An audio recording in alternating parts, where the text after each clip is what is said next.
नमस्कार साथियों, welcome to नाम नॉलेज हब। कैसे हैं आप लोग? आशा करते हैं अच्छे होंगे और आप सभी की तैयारी शानदार तरीके से चल रही होगी। तो बिहार एसएससी इंटर स्तरीय और बिहार एसएससी सीजीएल 4 एग्जाम से रिलेटेड आज साथियों हम लोग साइंस के प्रैक्टिस सेट संख्या 4 को देखने वाले हैं। इससे पहले 3 शानदार प्रैक्टिस सेटों को हम लोगों ने कंप्लीट कर लिया है। चैनल के डिस्क्रिप्शन में लिंक दिया गया है, जाकर तीनों प्रैक्टिस सेट के शानदार 25 क्वेश्चन को आप देख लीजिएगा। और आज के इस वीडियो में हम लोग फिर से सिलेबस के अकॉर्डिंग 25 शानदार क्वेश्चन को देखने वाले हैं। अगर आपका स्कोर 20 प्लस आता है तो साइंस में आपकी तैयारी बेहतर है। अगर 20 से कम आता है तो साइंस में साथियों आपको मेहनत करना पड़ेगा, तब आप स्कोर इम्प्रूव कर पाएंगे। तो आज के इस वीडियो में चलिए हम लोग फिर से शानदार तरीके से क्वेश्चन विथ डिस्कशन करते हैं। अगर चैनल पे पहली बार आए हैं, चैनल को सब्सक्राइब कर लेंगे। वीडियो अच्छा लगेगा, कंटेंट अच्छा लगेगा, वीडियो को लाइक कर दोस्तों और ग्रुप में ज़रूर शेयर कर दीजिएगा। तो वीडियो को शुरू से लेकर अंत तक ज़रूर देखिएगा। कोणीय संवेग की बीमाएं हैं। पहला प्रश्न आपके स्क्रीन पे है, बताना है कोणीय संवेग की बीमाएं क्या है। Option A, option B, option C या ऑप्शन डी। तो सही उत्तर हो जाएगा इस प्रश्न का ऑप्शन सी, जिनका भी आ रहा है ml² t-1 कोणीय संवेग की विमाएं हैं। कोणीय संवेग बराबर होता है जड़त्व आघूर्ण गुना कोणीय वेग। क्या होता है? जड़त्व आघूर्ण गुना कोणीय वेग, यानी KG metre square by second. KG metre square by second. KG का m, मीटर का l यानी l लंबाई लेंथ, स्क्वायर s यानी t, ऊपर आएगा -1। तो ये इसका साथियों बीमा हो जाएगा, यानी ऑप्शन सी जिनका भी आ रहा है बिल्कुल सही उत्तर है। अगर पूछा जाए बल का विमीय सूत्र क्या होता है, तो बल का विमीय सूत्र होता है ml(t-2)। अगर पूछा जाए दाब का क्या होता है, तो दाब का होता है ml-1t-2। यह दाब का विमीय सूत्र होता है। जड़त्व आघूर्ण का पूछा जाए तो ml² होता है, और कोणीय वेग का पूछा जाए तो t-1 होता है। और कोणीय संवेग बराबर आपको क्या बताए? जड़त्व आघूर्ण गुना कोणीय वेग होता है, यानी ml² t-1। आगे बढ़ते हैं। अगला क्वेश्चन है, घूर्णन करती हुई एक गोल मेज पर अचानक एक लड़का आकर बैठ जाता है, निम्न में क्या संरक्षित रहेगा? यह क्वेश्चन पूछा गया है और काफ़ी बार एग्जाम में ऐसे प्रश्न पूछे जाते हैं। बताना है आपको इस प्रश्न का सही उत्तर क्या हो जाएगा, ए, बी, सी या डी।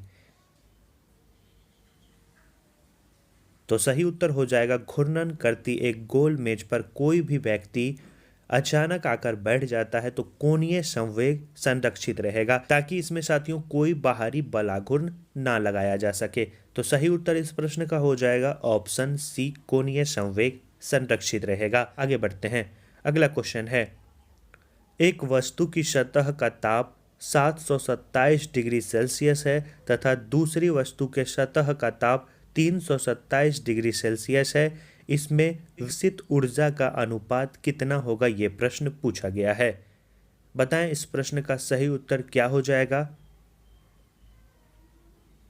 625:81, 125:27, 8:27, 9:25। तो इस प्रश्न का सही उत्तर हो जाएगा ऑप्शन ए, यानी 625:81। T1 की वैल्यू दी गई है 727 डिग्री सेल्सियस और T2 की वैल्यू दी गई है 327 डिग्री सेल्सियस। ऊपर आप देखिए साथियों लिखा गया है T1 की वैल्यू 727 डिग्री सेल्सियस और T2 की वैल्यू दी गई है 327 डिग्री सेल्सियस। सबसे पहले हम लोग क्या करेंगे, इसे याद रखना है आपको, केल्विन में बदलेंगे। केल्विन में बदलने के लिए दोनों में प्लस करना होगा 273। दोनों में 273 अगर प्लस करेंगे 273, तो ऊपर का निकल कर आ जाएगा 1000 केल्विन और दूसरा निकल कर आ जाएगा 600 केल्विन। तो E1/E2 का फॉर्मूला होता है, दोनों का अनुपात का फॉर्मूला होता है T1 का पावर 4/T2 का पावर 4, यानी E1/E2 बराबर होता है T1 का पावर 4/T2 का पावर 4। T1 की वैल्यू दी गई है 1000, 1000 का पावर 4, 1000 का पावर 4 बाय 600 का पावर 4, यानी 1000 बाय 600 का पावर होल 4 लिख देते हैं यहाँ पे फ्रेश में, 1000 बाय 600 का पावर होल 4। इसे साथियों काट पीट करेंगे। काट पीट जैसे ही करेंगे, ऊपर का 2 जीरो, नीचे का 2 जीरो, 2 से 5 बार में और 2 से कितना बार में, 3 बार में। तो 5 का पावर होल 4 हो जाएगा 625 और 3 का पावर होल 4 हो जाएगा 3 गुना 3 9 गुना 3 27 गुना 3 81। तो 625 अनुपात 81 जो है इन दोनों का यानी विकिरित ऊर्जाओं का अनुपात हो जाएगा। ऑप्शन ए जिनका भी आ रहा है बिल्कुल सही उत्तर है। आगे बढ़ते हैं। हेनरी प्रति मीटर किसका मात्रक है, बताएं। अच्छा क्वेश्चन है और पूछा जाता है क्वेश्चन। हेनरी प्रति मीटर चुंबकशीलता का मात्रक है। सही उत्तर जिनका भी बी आ रहा है बिल्कुल सही है। चुंबकशीलता का मात्रक होता है हेनरी पर मीटर। एक पूछा जाता है साथियों विद्युतशीलता का मात्रक। विद्युतशीलता का मात्रक पूछा जाए तो coulomb square by newton metre square जो होता है वो विद्युतशीलता का मात्रक होता है। क्यूरी ताप क्या होता है? क्यूरी ताप बढ़ाते जाने पर जिस ताप पर लोह चुंबकीय पदार्थ अनुचुंबकीय पदार्थ बन जाता है उसे हम लोग क्यूरी ताप कहेंगे। चुंबकीय क्षेत्र का मात्रक क्या होता है? चुंबकीय क्षेत्र का मात्रक पूछा जाए तो टेस्ला होता है। 1 टेस्ला बराबर 10 पे पावर 4 गॉस के बराबर 1 टेस्ला होता है। तो इस प्रश्न का सही उत्तर हो जाएगा ऑप्शन बी। अगला क्वेश्चन, यदि निर्वात जल तथा कांच में प्रकाश के वेग क्रमशः c, vw, vg हो तो कौन सा संबंध सही है? ये प्रश्न पूछा गया है। तो जैसा कि पता है निर्वात में जो प्रकाश का वेग होता है यानी 3 गुना 10 पे पावर 8 मीटर प्रति सेकंड होता है, और जल में जो प्रकाश का वेग होता है वो आपको पता है 2.25 गुना 10 पे पावर 8 मीटर प्रति सेकंड होता है। इसके बाद है कांच में जो प्रकाश का वेग होता है वो 2 गुना 10 पे पावर 8 मीटर प्रति सेकंड होता है, यानी सबसे ज़्यादा जो होता है वो निर्वात में होता है, उससे कम हम लोगों ने देखा जल, उससे कम कांच। तो देखिए साथियों इसमें कौन सा रिलेशन इसे पुट करता है। सबसे अधिक निर्वात में यानी सी, उससे कम हम लोगों ने देखा जल में, उससे कम कांच में। तो इस प्रश्न का सही उत्तर हो जाएगा ऑप्शन बी जो है इसका सही संबंध को दर्शाता है। आगे बढ़ते हैं और अगला क्वेश्चन देखते हैं। तीनों टर्म याद रखिएगा। क्वेश्चन अगला है, एक किरण पुंज वायु से जल में प्रवेश करती है तो निम्नलिखित में कौन अपरिवर्तित रहता है? बताएं। अच्छा क्वेश्चन है और पूछा जाता है जब किरण पुंज वायु से जल में प्रवेश करती है तो आवृत्ति अपरिवर्तित रहती है। सही उत्तर क्या हो जाएगा? आवृत्ति। प्रकाश किरण के वायु से जल में प्रवेश करने पर आयाम, तरंगदैर्घ्य तथा चाल बदल जाता है। ये भी बात आप याद रखिएगा। कोई घटना इकाई समय में जितनी बार घटित होती है उस घटना को ही हम लोग आवृत्ति कहेंगे। आवर्तकाल बराबर होता है 1 बाय आवृत्ति। याद रखना है, आवर्तकाल बराबर पूछा जाए तो 1 बाय आवृत्ति। तो किसी किरण पुंज वायु से जल में प्रवेश करेगी तो निम्नलिखित में से आवृत्ति में जो है अपरिवर्तनशीलता दिखाई देगी। तो सही उत्तर ऑप्शन सी जिनका भी आ रहा है बिल्कुल सही है। क्वेश्चन अगला, प्रकाश तरंगों की प्रकृति समान होती है, बता। इस प्रश्न का सही उत्तर क्या हो जाएगा? तो सही उत्तर हो जाएगा गामा किरण। सही उत्तर जिनका भी आ रहा है गामा, याद रखेंगे। गामा किरणों के प्रकाश तरंग की प्रकृति समान होती है। तो इस प्रश्न का सही उत्तर हो जाएगा गामा किरण के। विद्युत चुंबकीय तरंग कितनी होती है? तो विद्युत चुंबकीय तरंग आपको बताए 7 होती है। उस दिन साथियों आपको ट्रिक बताए थे, पहले दिन गौरव की एक्स वी मार हो गई। गौरव की एक्स वी मार हो गई। GUXVIMR जो है विद्युत चुंबकीय तरंग है। आगे बढ़ते हैं। अगला क्वेश्चन है, इलेक्ट्रॉनों को कक्षा में बांधे रखने वाले बल को क्या कहा जाता है? थोड़ा सा साथियों आपको डिस्टरबेंस हो रहा होगा, बगल में चिड़ियों की चहचहाहट आपको सुनाई दे रही होगी, तो उसे आप इग्नोर करेंगे। बताएंगे इस प्रश्न का सही उत्तर क्या हो जाएगा, A, B, C या D? तो इलेक्ट्रॉनों को कक्षा में बांधे रखने वाले बल को क्या कहा जाएगा? सही उत्तर हो जाएगा, इसे हम लोग याद रखेंगे स्थिर विद्युत बल कहेंगे। सही उत्तर ऑप्शन ए जिनका भी आ रहा है बिल्कुल सही उत्तर है और अच्छा क्वेश्चन है। इलेक्ट्रॉन तथा नाभिक में उपस्थित फोटोन के बीच यह बल लगता है। दो पिंडों के बीच लगने वाले आकर्षण बल को हम लोग गुरुत्वाकर्षण बल कहेंगे और पृथ्वी जिस आकर्षण बल से किसी पिंड को अपनी तरफ आकर्षित करती है उस बल को हम लोग गुरुत्व बल कहेंगे। किसी एक चुंबक के द्वारा दूसरे चुंबक पर लगाए गए आकर्षण बल या प्रतिकर्षण बल को चुंबकीय बल कहा जाता है। तो तीनों चारों बात आप याद रखिएगा। और कभी कभी पूछा जाता है कि परमाणु के नाभिक में स्थित फोटोन तथा न्यूट्रॉन के बीच लगने वाले बल को क्या कहा जाएगा? तो उसे हम लोग नाभिकीय बल कहेंगे। तो इस प्रश्न का सही उत्तर ऑप्शन ए जिनका भी आ रहा बिल्कुल सही है। अगला क्वेश्चन, किसी गैस में उत्पन्न ध्वनि तरंग सदैव होती है, कैसी होती है? अनुप्रस्थ, अनुदैर्घ्य, अपरागामी या विद्युत चुंबकीय? अच्छा क्वेश्चन है, बताएं। किसी गैस में उत्पन्न ध्वनि तरंग सदैव आपको याद रखना है कैसी होगी? सही उत्तर हो जाएगा अनुदैर्घ्य होगी। ऑप्शन बी जिनका भी आ रहा है बिल्कुल सही है। यांत्रिक तरंग दो प्रकार की होती हैं, एक होती है अनुदैर्घ्य तरंग, दूसरी होती है अनुप्रस्थ तरंग। अनुदैर्घ्य तरंग के बारे में याद रखना है, यह तरंगे माध्यम के कणों की कंपन करने की दिशा के समानांतर होती है और ये तीनों माध्यम ठोस, द्रव तथा गैस में उत्पन्न की जा सकती है। इसके बाद अनुप्रस्थ तरंग के बारे में आपको याद रखना है कि यह तरंगे माध्यम के कणों के कंपन करने की दिशा के लंबवत होती है और यह केवल ठोस तथा द्रवों के ऊपर सतह पर उत्पन्न की जा सकती है। तो दोनों टर्म याद रखिएगा, एग्जाम में काफ़ी बार पूछे गए हैं प्रीवियस ईयर में इस प्रकार के क्वेश्चन। तो इस प्रश्न का सही उत्तर हो जाएगा अनुदैर्घ्य। अगला क्वेश्चन 10 नंबर का क्वेश्चन है। अभी तक साथियों वीडियो को लाइक नहीं किए हैं और चैनल पे पहली बार आए हैं, सब्सक्राइब नहीं किए हैं तो जरूर कर दीजिएगा। मोल लता किस यूनिट में व्यक्त की जाती है? अच्छा क्वेश्चन है, बताएं।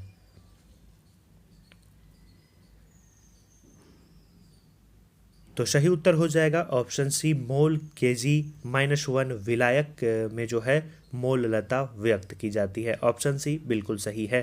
क्वेश्चन अगला, राउल्ट का नियम किससे संबंधित है? क्वथनांक से, हिमांक से, वाष्प दाब से या पराशरण दाब से?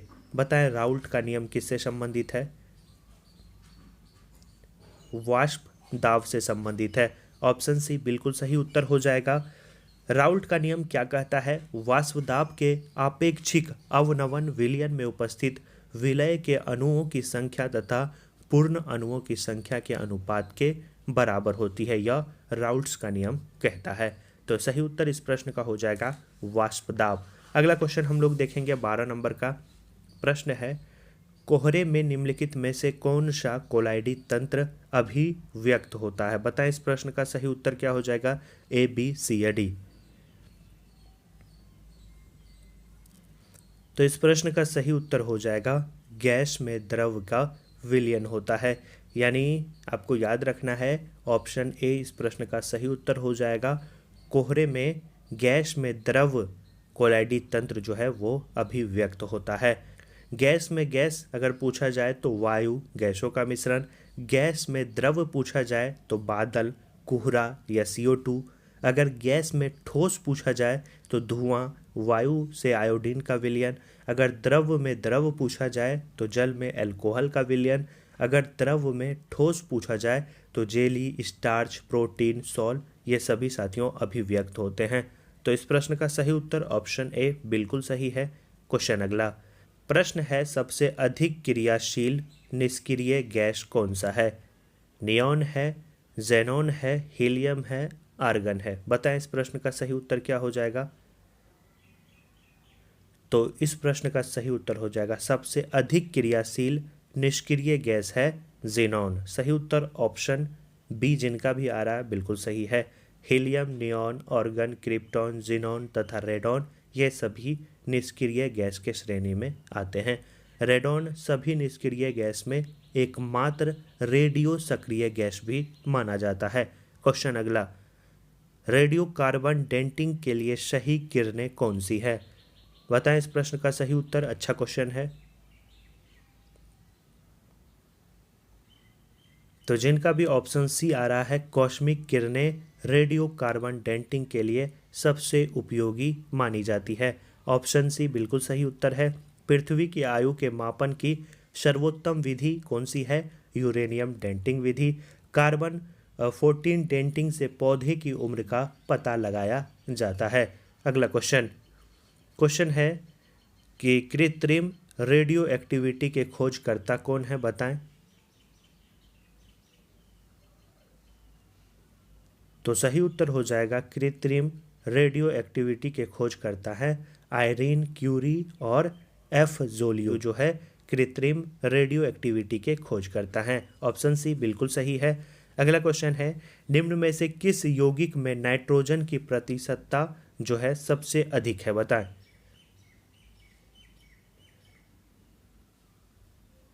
सही उत्तर हो जाएगा ऑप्शन ए, जिनका भी आ रहा है। यूरिया में नाइट्रोजन की प्रतिशतता सबसे अधिक यानी 46% होती है। अगला क्वेश्चन है, ट्रेट ब्यूटिल एल्कोहल का IU पैक नेम आपको बताना है, क्या हो जाएगा? तो सही उत्तर हो जाएगा 2 मेथिल प्रोपेन 2 ऑल, जो है इस प्रश्न का सही उत्तर, यानी ऑप्शन ए, जिनका भी आ रहा है, बिल्कुल सही उत्तर हो जाएगा। अगला जो क्वेश्चन है वो हम लोग देखेंगे, और जैसा कि आपको पता है एल्कोहल का जो अभिक्रियाशील समूह होता है वो होता है OH, याद रखना है OH पूछा जाता है। कीटोन का पूछा जाए तो कीटोन का होता है COO, ये जो है कीटोन का अभिक्रियाशील समूह है। अगला क्वेश्चन, निम्न में किस समूह के पौधे में निषेचन के लिए जल आवश्यक होता है, बताएं। ऑप्शन ए, बी, सी या डी। तो इस प्रश्न का सही उत्तर हो जाएगा ब्रायोफाइट्स। ब्रायोफाइट्स के जो पौधे होते हैं, पौधे के समूह होते हैं, इसके निषेचन के लिए जल आवश्यक माना जाता है। ब्रायोफाइटा को वनस्पति जगत का एम्फीबिया वर्ग कहा जाता है, याद रखना है। इस वर्ग के पौधे में जल अवशोषण की पर्याप्त क्षमता होती है तथा यह बाढ़ रोकने में भी सहायक माना जाता है। इस फेगनम जैसे ब्रायोफाइटर्स का प्रयोग ईंधन के भी रूप में किया जाता है। तो मोस्ट इंपॉर्टेंट फैक्ट्स हैं, याद रखेंगे। सही उत्तर ऑप्शन बी हो जाएगा। अगला क्वेश्चन, निम्नलिखित में से कौन सा एक फल है, बताएं। फल कौन सा है? अदरक, आलू, गाजर या भिंडी? तो इस प्रश्न का सही उत्तर हो जाएगा भिंडी। भिंडी एक फल है। वनस्पति शास्त्र के मुताबिक कहा गया है साथियों कि पौधों के फूल में मौजूद अंडाणु यानी ओवरी से विकसित होने वाले भाग को फल कहा जाता है। जैसे टमाटर, शिमला मिर्च, खीरा, ये सभी साथियों फलों की श्रेणी में आएंगे वनस्पति शास्त्र के अनुसार। पौधे की जड़, तने तथा पत्तियों से विकसित होने वाले हिस्से को सब्जी कहा जाता है, जैसे कटहल, आलू, मूली, गाजर, सलजम। तो इस प्रश्न का सही उत्तर क्या हो जाएगा? भिंडी हो जाएगा। अगला क्वेश्चन, एट्रोपा बेलाडोना के किस भाग से बेलाडोना औषधि प्राप्त होती है, बताएं। इस प्रश्न का सही उत्तर क्या हो जाएगा? सही उत्तर इस प्रश्न का हो जाएगा ऑप्शन सी, पत्तियों तथा जड़ से। एट्रोपा बेलाडोना का पौधा जो होता है वो सोलोनेसी कुल का पौधा होता है, जो हिमालय के पर्वतों पर पाया जाता है। इस पौधों की पत्तियों तथा जड़ें काफ़ी ही जहरीली मानी जाती है। तो सही उत्तर इस प्रश्न का ऑप्शन सी हो जाएगा। अगला क्वेश्चन हम लोग देखेंगे, नीली हरी शैवाल को किस समूह में रखा जाता है? तो नीली हरी शैवाल को हम लोग मोनेरा समूह में रखते हैं। सही उत्तर ऑप्शन सी हो जाएगा। अगला क्वेश्चन आज का 22 नंबर का, कि अमाशय में HCl के श्रावण का प्रेरक कौन होता है?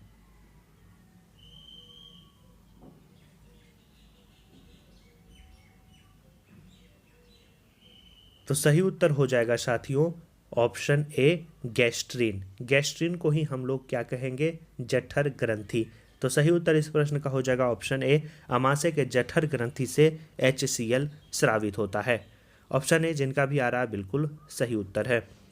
अगला क्वेश्चन है कि प्रोटीन जो संरचनात्मक भी होती है और एंजाइमी भी होती है, बताएं कौन सा प्रोटीन जो है संरचनात्मक के अलावा एंजाइमी भी होती है? तो सही उत्तर हो जाएगा मायोसिन प्रोटीन संरचनात्मक भी होती है और एंजाइमी भी होती है। फेफड़ों से हृदय में रुधिर लाने वाली वाहिनियां होती है, क्या होती है?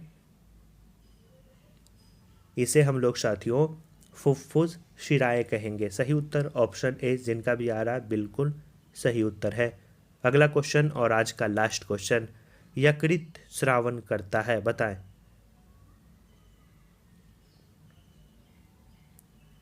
सही उत्तर हो जाएगा किसी एंजाइम का नहीं। यकृत किसी भी एंजाइम का स्रावन नहीं करता है। यकृत द्वारा पित्त का स्रावन होता है, लेकिन पित्त जो है वो एंजाइम नहीं है और यह एंजाइम की क्रिया को तीव्र कर देता है।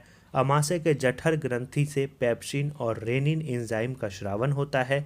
अग्नाशय से पूर्ण पाचन रस, लाइपेज, एमाइलेज तथा ट्रिप्सिन तीनों एंजाइम का स्रावन होता है। मानव शरीर में यकृत जो है सबसे बड़ी ग्रंथि मानी जाती है। तो इस प्रश्न का सही उत्तर क्या हो जाएगा? किसी भी एंजाइम का स्रावन नहीं करता है। तो शानदार 25 क्वेश्चन को हम लोगों ने इस वीडियो में कंप्लीट कर लिया। तो वीडियो कैसा लगा? वीडियो अच्छा लगा वीडियो को लाइक ज़रूर कर दीजिएगा और चैनल को सब्सक्राइब कर दोस्तों और ग्रुप में इस वीडियो को शेयर ज़रूर कर दीजिएगा। साथियों, एग्ज़ाम जैसे ही इलेक्शन कंप्लीट होता है एग्ज़ाम का डेट आ जाएगा और अभी से साथियों आप लग जाइए, मेहनत करिए, रिवीजन करिए, प्रैक्टिस करिए, डेफिनेटली आपका सिलेक्शन हो जाएगा। तो मिलते हैं ऐसे ही शानदार सेट के साथ नेक्स्ट वीडियो में। धन्यवाद साथियों।